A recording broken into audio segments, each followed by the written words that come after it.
Last time on آخری معجزہ. آپ اندازہ لگا سکتے ہیں کہ اللہ تعالیٰ نے کیسے اس قرآن کی حفاظت کی ہے. سبحان اللہ.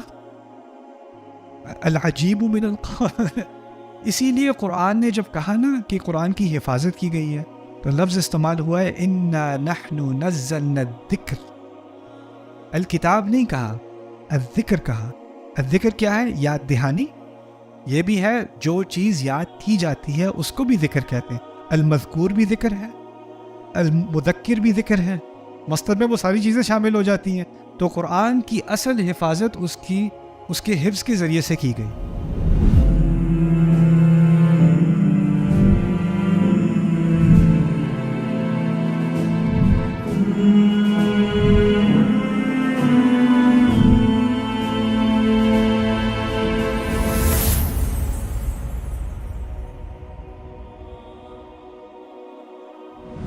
اب ہم آ گئے ہیں ایک اگلے سیکشن پر جس کا نام ہے التفات. پہلے میں التفات کا کانسیپٹ آپ کو سمجھا دوں، پھر اس کی کچھ مثالیں قرآن میں دیکھیں گے. آپ میں سے جن کو دلچسپی ہے، انگلش میں اس پر ایک بہت بہترین پیپر ہے جو پروفیسر عبد الحلیم نے لکھا ہے، التفات ان دا قرآن. پروفیسر عبد الحلیم. عبد الحلیم عرب عبدال کے اسپیلنگ مختلف کرتے ہیں، ABDEL. عبد الحلیم. عبد الحلیم صاحب جو ہیں وہ ازہر سے تفسیر القرآن میں انہوں نے اپنی PhD کی. اس کے بعد وہ آکسفورڈ موو ہوئے. وہاں پر وہ قرآن یونیورسٹی آف لنڈن میں قرآن اسٹڈیز ڈپارٹمنٹ کے ہیڈ ہیں. میرے جو کالیگ ہیں ڈاکٹر صہیب سعید، جو ازہر سے خود بھی پڑھے ہوئے ہیں اور پھر انہوں نے بھی اپنی PhD یونیورسٹی آف لنڈن سے کی ہے، انہوں نے پروفیسر عبد الحلیم کے تحت کی ہے. تو ان کی تحقیق سے بھی ہم بہت فائدہ اٹھاتے ہیں. وہ ہمارے ایڈوائزر بھی رہے ہیں. اللہ تعالیٰ ان کو اپنے حفظ و امان میں رکھے. کافی عمر کے ہو گئے ہیں اب. ان کے بارے میں ایک بات آپ کو مزے کی بتاتا ہوں. اس بندے کی عمر اب تقریباً 90-92 سال تو ہوگی کم از کم. ان کے گھر میں گیا، میں لندن میں تھا، میں ان کے گھر گیا. کچھ آیت کے بارے میں ان سے پوچھنا تھا. ان سے بات کی تو ان کو سانس آنے میں مشکل ہوتی ہے، تو وہ مشین لگا کے وہ کبھی کبھی سانس لے. تو بیٹھا ان کے لیونگ روم میں، پہلی دفعہ میں گیا تھا تو بات کی. تو باتوں میں مجھے وہ کہتے ہیں انہوں نے ازہر سے گریجویشن کی تھی 1955 میں شاید یا 1957 اس طرح کو. اس وقت سے قرآن پڑھا رہے ہیں. اور میرے نزدیک انگریزی میں ترجمے میں ہمیشہ کوئی نہ کوئی خلل ہوتا ہے، لیکن بہترین ترجمے میں سے ان کا ترجمہ ہے قرآن کا، آکسفورڈ یونیورسٹی پریس کا. خیر، ان کے گھر میں بیٹھا ہوا تھا، کچھ بات ہو رہی تھی قرآن کے بارے میں. اپنا وہ ریسپریشن اٹھا کے کہتے ہیں نعمان، اردو میں بتاتا ہوں آپ کو، اب مجھے آ کے کچھ سمجھ آ رہا ہے تھوڑا تھوڑا قرآن. میں وہاں بیٹھا صوفے پہ پگھلنا شروع ہو گیا. انسان اس نے 80 سال اپنی زندگی کے قرآن پڑھنے میں لگا دیا، اب کہہ رہے ہیں اب مجھے تھوڑا تھوڑا قرآن سمجھ میں آنا شروع ہو گیا. سبحان اللہ، سبحان اللہ. یہ قرآن کا اعجاز ہے. جتنا انسان اس کو پڑھتا ہے نا اتنا اس کو احساس ہوتا ہے مجھے تو کچھ پتہ ہی نہیں ہے. اور جتنا نہیں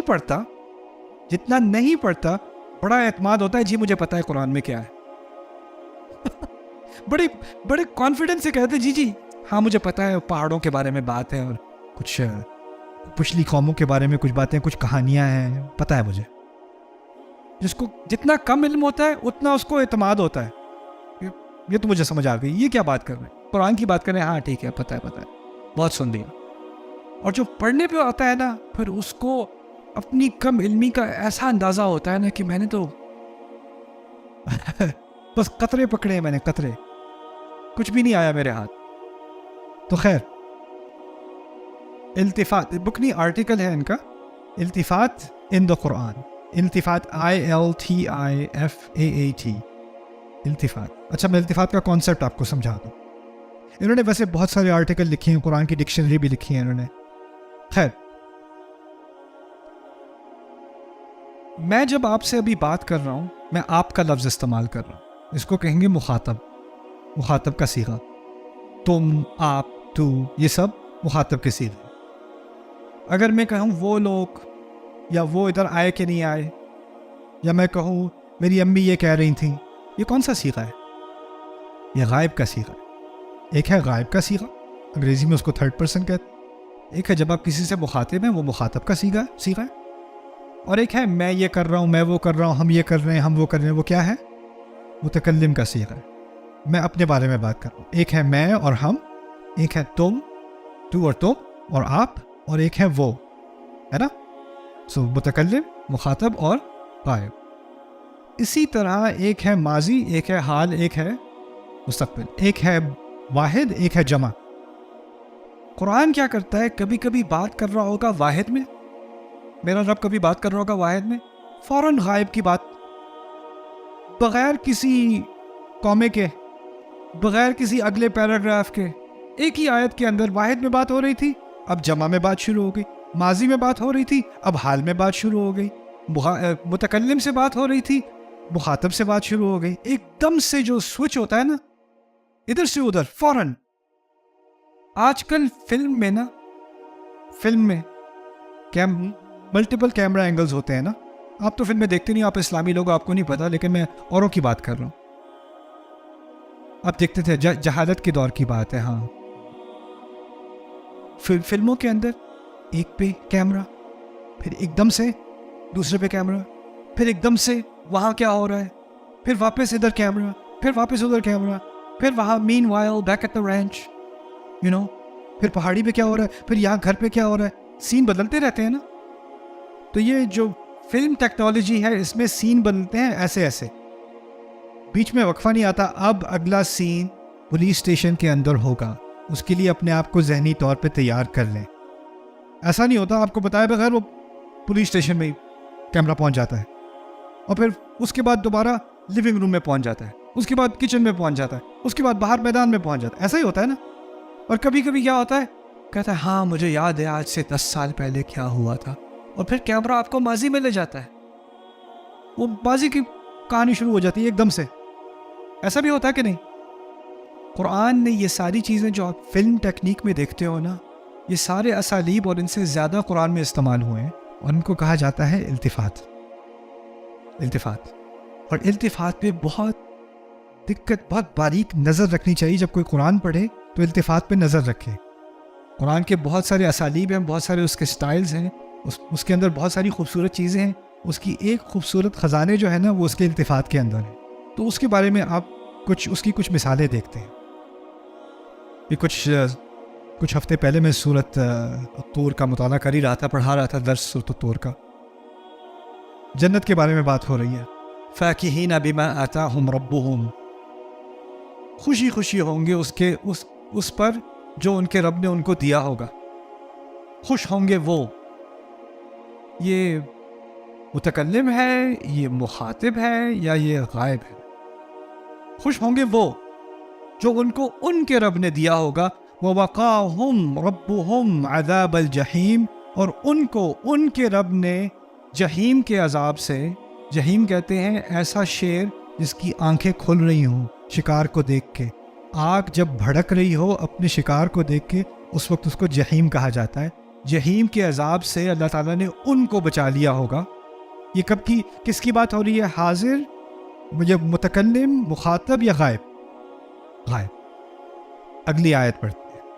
کلو واشربو، کھاؤ اور پیو، ہنیئن، بے فکر ہو کے، خوشی خوشی، بما کنتم تعملون، اس کی بنیاد پر جو تم کرتے رہے ہو. یہ کون سا صیغہ ہے؟ مخاطب کا صیغہ ہے.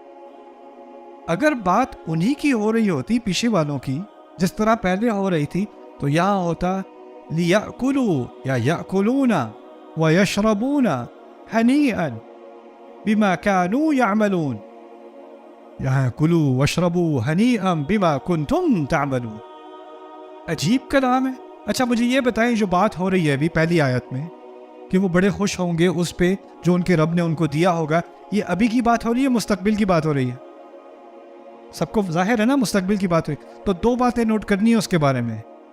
وہ کسی اور کی بات ہو رہی ہے اور مستقبل کی بات ہو رہی ہے. غائب کسی اور کے بارے میں ہوتی ہے نا، کسی اور کی بات ہو رہی ہے اور مستقبل کی بات ہو رہی ہے. اگلی آیت میں جب میں کہوں کھاؤ پیو، دو چیزیں بدل گئیں. ایک تو مجھ سے بات ہو رہی ہے، کیونکہ مخاطب کون ہے؟ اب میں ہوں نا مخاطب. جب میں کہوں تم کھاؤ تم پیو، مخاطب کون ہوا؟ میں. تو ایک چیز جو بدلی وہ ان سے بات ہو رہی تھی، اب ایک دم سے کس سے؟ مجھ سے بات ہونی شروع ہو گئی. اور دوسرا کیا بدلا؟ جب کسی سے کہو کھاؤ پیو تو کیا مستقبل میں کہہ رہے ہوتے یا حال میں؟ حال میں. پہلی آیت میں اور مستقبل دو طرح کی دوریاں. جو اور ہے وہ دور ہے، اور مستقبل بھی کیا ہے؟ دور ہے. اور مخاطب قریب ہوتا ہے اور حال قریب ہوتا ہے. مستقبل تو دور ہے، حال قریب ہے. اللہ تعالیٰ نے اس التفات کے ذریعے کیا کیا؟ ہر اہل ایمان جو آیات پڑھے اس کے ذہن میں ایک دم سے ایک سفر ہو. یہاں سے ہجرت کر کے مستقبل کی بات ہو رہی تھی جو کتنے ہزاروں سال بعد ہوگا، جتنے کروڑوں سال بعد ہوگا، اور ایک لمحے میں مجھے وہ اس لمحے کے اندر لے گیا. اور مجھے اب یہ خیال اپنے ذہن میں آیا کہ میرا رب مجھ سے خود مخاطب ہو کے کہہ رہا ہے کھاؤ پیو. کس بنیاد پہ؟ ان اعمال کی وجہ سے جو تم کرتے رہے ہو. یعنی اب میں اپنے آپ کو مستقبل میں پا رہا ہوں. میں خود ابھی ذہنی طور پہ اللہ مجھے جنت کے اندر لے گیا، اور جنت میں لے ہی نہیں گیا، مجھ سے مخاطب بھی ہے. اور مجھ سے میرا رب کہہ رہا ہے کھاؤ پیو. اور یہی نہیں کہہ رہا کھاؤ پیو، کہہ رہا ہے کیوں کھاؤ پیو؟ کیونکہ تم کس وجہ سے؟ ان اعمال کی وجہ سے جو تم کرتے رہے تھے. لیکن کیونکہ میرا ذہن ایک دم مجھے مستقبل میں لے گیا، اور مستقبل میں میرا رب عجیب ماضی کی بات کر رہا ہے. مستقبل میں جا کے میرا رب مجھ سے ماضی کی بات کر رہا ہے، لیکن اصل میں وہ بات کب کی ہے؟ ابھی کی ہے.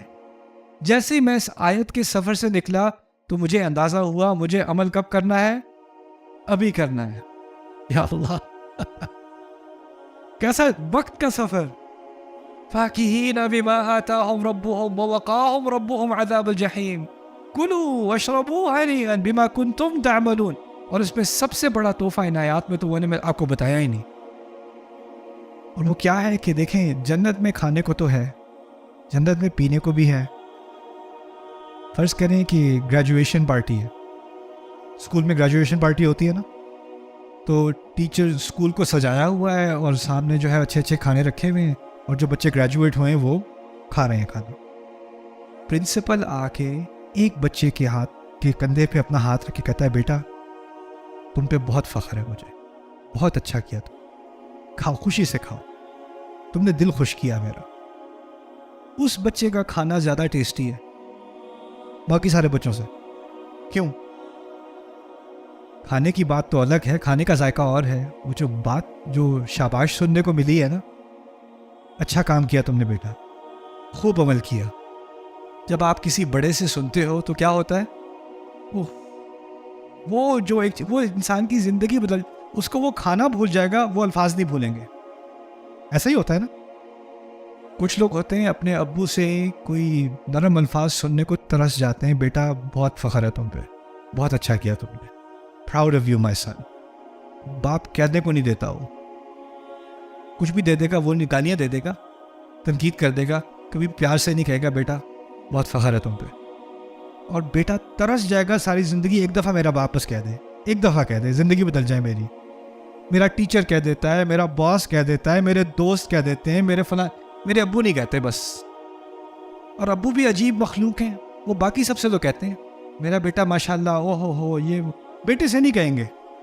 ایک دفعہ بیٹا کمرے میں آ جائے پھر دوبارہ آ گئے تم، اس کو نہیں تسلی دینی. اسی طرح اگر آپ کہیں ملازمت کر رہے ہو اور کمپنی میں ہزاروں امپلائی ہیں، ہزاروں ملازم ہیں، اور کمپنی کا سی ای او آ کے آپ کے ڈیسک پہ آ کے آپ کے ساتھ بیٹھ کے کہے آپ بہترین کام کر رہے ہیں، آپ کو پروموشن دی جا رہی ہے اور آپ بہترین کام کر رہے ہیں. پروموشن کوئی بھی دے سکتا تھا، لیکن مجھے اس نے بیٹھ کے خود کہا نا کہ میں پروموشن دے رہا ہوں آپ کو، وہ اس کی زندگی کا ایک بڑا عظیم لمحہ ہو گیا. یہاں اصل جو نعمت ہے نا جنت کی، جو اصل تحفہ ہے جنت کا ان آیات میں، وہ نہ کھانا ہے نہ پینا ہے. وہ پتہ ہے کیا ہے؟ کہ اللہ خود براہ راست مخاطب ہو کے کہہ رہے ہیں تم کھاؤ، تم پیو، اچھے کام کیے تم. سبحان اللہ. کلوا واشربوا ہنیئا بما کنتم تعملون. اس کا الٹا آپ سیکھتے ہیں. اس کو سمجھنے کے لیے میں آپ کو کلاس کی مثال دیتا ہوں. یونیورسٹی میں کلاس ہوتی ہے بڑے سائز کی، جس طرح یہاں بھی ہال ہے نا، کبھی کبھی بڑے سائز کی کلاس ہوتی ہے. اور جب بڑے سائز کی کلاس ہوتی ہے تو پروفیسر بھی ہوتا ہے اور پروفیسر کا ایک اسسٹنٹ بھی ہوتا ہے، پتہ ہوگا آپ. تو اسسٹنٹ کا کام ہے کہ وہ پاور پوائنٹ لگا دے یا کمپیوٹر سیٹ کر دے یا پیپرز کلیکٹ کر لے سب سے، اس کا یہ کام ہوتا ہے، ٹھیک ہے نا. اور وہ باقی اسٹوڈنٹس کی ٹیوٹرنگ وغیرہ بھی کرتا ہے، مدد بھی کرتا ہے ان کی، ٹھیک ہے. اب فرض کریں جو ایک سیکشن ہے کلاس کا، میں کس کی مثال بری دوں، آپ کی دیتا ہوں. ایک سیکشن نے امتحان فیل کر دیا، سوری، ایک سیکشن پاس ہو گیا، یس، اور ایک یہاں میرے ساتھ میرا اسسٹنٹ کھڑا ہے، 3 ہے، ٹھیک ہے. اچھا، میرا اپنے اسٹوڈنٹس کے ساتھ ایک تعلق ہے، لیکن اسسٹنٹ کا بھی تعلق ہے ان کے ساتھ کہ نہیں ہے نا. اب میں اس طرح مڑ کے کہوں تم کو میں نے کم سکھایا تھا، کم محنت کی تھی، اتنا اچھا تمہارے ساتھ اسسٹنٹ لگوایا تھا، جس کو مدد چاہیے تھی، جس کو ریویو چاہتے، کیا کسر نہیں چھوڑی میں نے. کس بات کی سزا دے رہے ہو مجھے کہ تم نے یہ کارنامہ دکھایا ہے؟ شرم آنی چاہیے تم لوگوں کو. تم لوگ تو منہ لگنے کے لائق نہیں ہو. اور پھر میں کہوں دیکھا یہ کیا کر رہے ہیں، ان لوگوں کو دیکھو ذرا. اب میں جب اپنے اسسٹنٹ سے بات کر رہا ہوں تو میں نے ان سے کیا کیا ہے، ان سے منہ پھیرا ہے. اور یہ پتہ کیا ہوا ہے ابھی، مخاطب سے غائب، مخاطب سے غائب کیا نا. یہ مخاطب سے جو غائب کرنا ہوتا ہے نا، یہ غصے کی علامت ہوتا ہے. میں اتنا غصے میں ہوں تم سے کہ اب میں تم سے بات بھی کرنے کو تیار، تمہارے بارے میں بات کروں گا، تم سے بات نہیں کروں گا. سمجھ میں آ رہی ہے بات؟ اللہ تعالیٰ بنو اسرائیل سے بات کر مخاطب ہو کے، وَظَلَّلْنَا عَلَيْكُمُ الْغَمَامَ، تم پر ہم نے بادل کا سایہ بھیجا. وَأَنزَلْنَا عَلَيْكُمْ الْمَنَّ وَالسَّلْوَىٰ، تمہارے اوپر ہم نے منہ اور سلوہ نازل کیا. مخاطب ہے یا غائب ہے؟ کُلُوا مِن طَیِّبَاتِ مَا رَزَقْنَاکُمْ، کھاؤ ان اچھی چیزوں میں سے جو ہم نے تمہیں رزق میں دی ہیں. مخاطب ہے ابھی تک. اب دیکھنا، وَمَا ظَلَمُونَا وَلَٰكِنْ كَانُوا أَنفُسَهُمْ يَظْلِمُونَ، انہوں نے ہمارے ساتھ زیادتی تھوڑی کی، وہ تو اپنے ساتھ زیادتی کر رہے تھے. انہوں نے ہمارے ساتھ زیادتی نہیں کی، وہ ہمارے ساتھ زیادتی کر رہے تھے. یہ کون سا صیغہ ہے؟ ایک ہی آیت کے اندر مخاطب سے غائب. یہ کیا ہوا؟ اللہ تعالیٰ کا غصہ. اسے کہتے ہیں تبعید، بعد سے تبعید، دور ہونا. قرآن میں کبھی کبھار کلام کے اندر اللہ قریب آتے ہیں اور پھر اپنی ناراضگی کیسے اظہار کرتے ہیں؟ دور ہو کے. اسے تبعید کہا جاتا ہے. ایک ہی آیت کے اندر وَمَا ظَلَمُونَا وَلَٰكِنْ كَانُوا أَنفُسَهُمْ يَظْلِمُونَ. اور پھر اگر ان سے بات نہیں ہو رہی تو ان کے بارے میں بات ہو رہی ہے، اور بات ہو رہی ہے اپنے رسول سے صلی اللہ علیہ وسلم اور ہم سے. اس کا ایک اور مظہر دیکھتے ہیں. فرض کریں، دوبارہ کلاس کی بات کرتا ہوں، اب آپ کی باری آئی. امتحان میں نے سب کو دیا. 2 لڑکے ہیں، انہوں نے ایگزام میں چیٹنگ کی اور مجھے پتا ہے انہوں نے چیٹنگ کی. میں نے ابھی ان کو سب کے سامنے شرمندہ نہیں کیا. ایک کا نام ہے کریم اور ایک کا نام ہے زید. اگر کریم اور زید یہاں پر ہیں میری معافی. ایک کریم اور ایک زید. اب میں یہاں آ کے بیٹھا، میں نے کہا کچھ لوگ سمجھتے ہیں کہ وہ جو بھی کر لیں ہمیں پتہ نہیں چلے گا. کچھ لوگ سمجھتے ہیں محنت کریں نہ کریں، اپنے والدین نے جو انہوں نے اتنی قربانیاں دی ہیں کہ وہ آ کر یہاں تعلیم حاصل کریں، اس کا وہ حق ادا نہ بھی کریں، اور باقی سب اس پوری تعلیمی ادارے کی، میری اور اس نعمت کی کسی کی قدر نہ کریں اور سمجھتے ہیں کہ ایسے ہی بچ جائیں گے. کچھ لوگ، کچھ اسٹوڈنٹ ایسے ہوتے ہیں. جب میں کچھ کہہ رہا ہوں تو میں کیا غائب کا صیغہ استعمال کر رہا ہوں یا مخاطب کا؟ غائب. اور غائب سے ہوتا یہ ہے کہ سارے بے فکر ہو جاتے ہیں. کچھ لوگ، میں تھوڑی، کچھ لوگ. اور پھر میں ایک دم سے کہوں کریم، زید، ادھر آنا ذرا. ابھی وہ کچھ لوگوں سے کیا ہوا ایک دم سے؟ کریم اور زید، فقد قامت قیامتہما، ان کی تو قیامت شروع ہو گئی. میں نے ابھی کچھ کہا بھی نہیں ہے، لیکن ان کا نام میں نے مخاطب کیا نا انہیں. جب مخاطب کیا، غائب سے ایک دم سے میں مخاطب پہ آ گیا. تو کیا وہ ہاں وہ ہمارے بارے میں بات ہو رہی تھی، ہمارے بارے میں بات ہو رہی تھی. خطیب بھی کیا کرتے ہیں، مسلمان کو ایسا ہونا چاہیے، ایسا ہونا چاہیے. اوئے وہ غائب سے کیا کیا اس نے، اور وہ جب مخاطب کرتا ہے تو وہ جو بیٹھا ہوا تھا نا فون پہ کھیل رہا تھا گیم، اس کو اب قیامت کا دن یاد آ گیا. وہ اوئے سے، وہ غائب سے کیا ہے، مخاطب. اب یہاں دیکھنا، لِيَكْفُرُوا بِمَا آتَيْنَاهُمْ وَلِيَتَمَتَّعُوا، کہتے ہیں کہ چلیں کرنے دیں انہیں کفر، کرنے دیں انہیں ناشکری ان تمام چیزوں کی جو ہم نے انہیں دی ہے، کرنے دو ان کو، انجوائے، مزے کریں. یتمتعوا، کرنے دیں انہیں کیا صیغہ ہے. پھر کہتے ہیں آخر میں وَسَوْفَ تَعْلَمُونَ فَلَسَوْفَ تَعْلَمُونَ، بہت جلد جان جاؤ گے تم سب سبحان اللہ. لِيَكْفُرُوا بِمَا آتَيْنَاهُمْ وَلِيَتَمَتَّعُوا فَسَوْفَ تَعْلَمُونَ. Subscribe now to the Bayina YouTube channel to watch the rest of this series and more great content from Ustad Nu'man Ali Khan. Coming up next time on Akhari Mojza. اللہ تعالیٰ کو کیسا غصہ آتا ہے. تکاد السماوات یتفطرن وتنشق الارض، آسمان پھٹنے تک آ جاتے ہیں، زمین دو ٹکڑے ہونے تک آ جاتی ہے ہر دفعہ جب کوئی کہتا ہے کہ خدا نے بیٹا لیا. آسمانوں اور زمینوں سے برداشت نہیں ہوتا یہ ایسا غصہ اللہ کا. کس بات پر؟ کہ کوئی کہے کہ خدا نے بیٹا لیا. یہ ہے اللہ تعالیٰ کا غصہ.